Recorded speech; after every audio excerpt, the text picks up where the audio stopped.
Russia may be preparing for a major summer offensive, CNN reported on Thursday.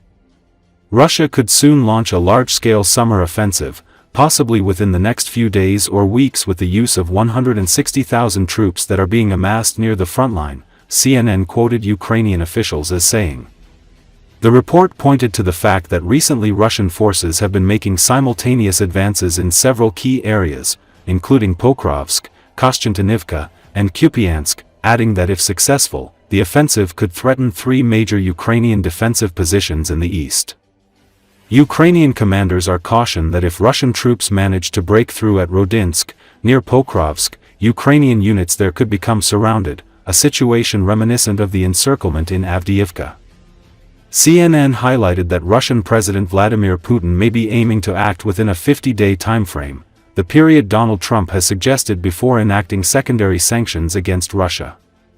This window could see a significant increase in Russian military pressure on the front lines. CNN quoted Keir Giles from Chatham House as saying that the deadline of 50 days gives Russia plenty of time to concoct its own alternative plan, and once again outmaneuver Washington through a diplomatic ploy which Trump may well accept willingly. Trump's latest extension of his notional deadlines for Putin extends Ukraine's suffering for the same arbitrary period. In the past 72 hours, Russian troops have edged closer Rodynske settlement near Pokrovsk. CNN also quoted a Ukrainian commander as saying that Russian offensive had been underway for some time. It has probably not reached its peak yet, he said, but they have been advancing for some time and are doing so quite successfully.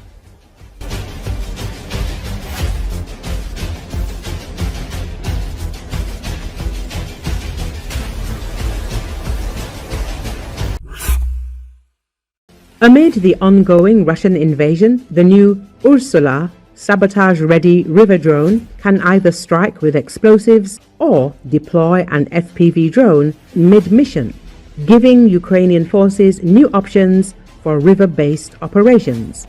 Drone warfare has defined much of the Russo-Ukrainian war, with unmanned systems deployed across air, land and sea. Now, Ukraine is also advancing a fourth domain, river warfare, by developing robotic systems designed for inland waters alongside its growing maritime drone fleet. According to Militani, the Association of Ukrainian Engineers reports that Ukrainian firm Novi Technet has developed a new compact unmanned surface vessel named Ursula. Measuring about 1 meter in length, the vessel can support different mission profiles depending on its configuration. The design is intended for sabotage and reconnaissance missions in difficult, narrow river networks and frontline water zones where larger systems cannot operate. This is not the first time Ukrainian-made unmanned boat built for river operations. Earlier this year, Ukraine's defense forces began testing the Black Widow 2 drone boat. Like Ursula, it measures 1 meter long. It weighs 8 kilograms, reaches speeds up to 40 kilometers an hour and has an operational range of 10 kilometers. Black Widow 2 can remain in standby mode for several days while awaiting a target. However, unlike Ursula, it does not carry or launch FPV drones. Controlling a 1 meter electric boat may seem like child's play, but the vessel is more dangerous than it looks. Besides spying and recon missions, the river drone can be loaded with several kilograms of explosives. The 3-kilogram payload, according to the developer, is enough to destroy small boats and vessels, Militani notes. There are 3 main configurations for the drone.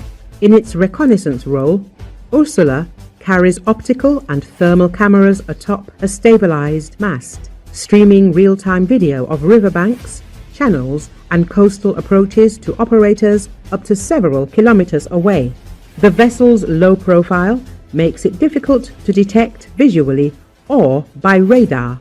As a floating mine, Ursula carries up to 2 kilograms of high explosive charge. The warhead is detonated via secure radio command when a target enters a pre-programmed proximity zone, allowing remote engagement of enemy vessels or infrastructure without exposing operators. As a drone carrier, Ursula's deck accommodates small FPV drones either for over-the-horizon scouting or performing strikes. After aquatic launch, the drones ascend on command, drawing power from the vessel's onboard charging and mission upload systems. This capability permits a seamless transition from waterborne approach to aerial assault without deploying larger manned platforms.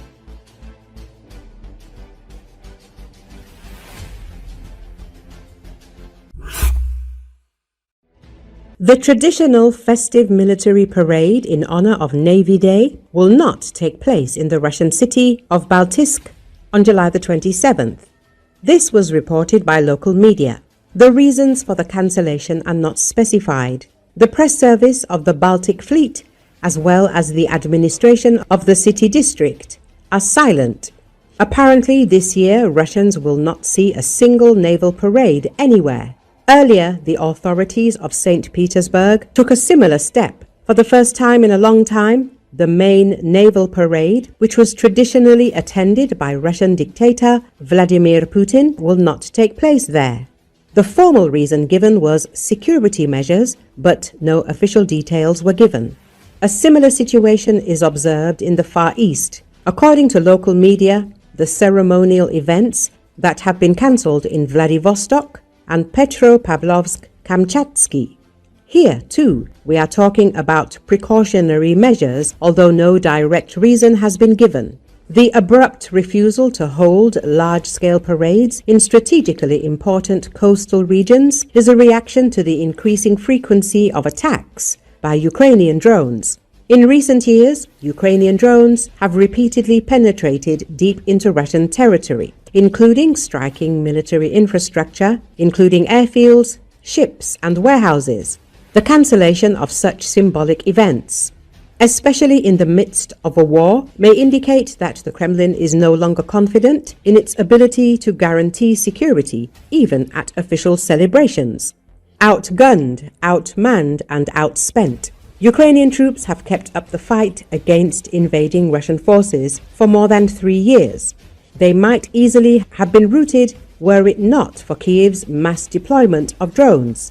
Tens of thousands of the relatively cheap and expendable machines are now buzzing back and forth over the front lines, pinpointing Russian positions, gathering intelligence to anticipate impending assaults, colliding with enemy targets, or dropping bombs on them. By early 2025, drones were accounting for 60% to 70% of the damage and destruction caused to Russian equipment in the war, according to UK-based think tank, the Royal United Services Institute. Russia's military has developed a rival drone force and drawn up a traditional strength in electronic warfare to upgrade its anti-drone technology. Yet, Ukraine's highly adaptable drones continue to expose gaps and vulnerabilities in Russian defenses. In early June, drones launched from trucks hit airfields as far from the front as Siberia, damaging part of Russia's nuclear-capable long-range bomber fleet, according to Ukrainian officials.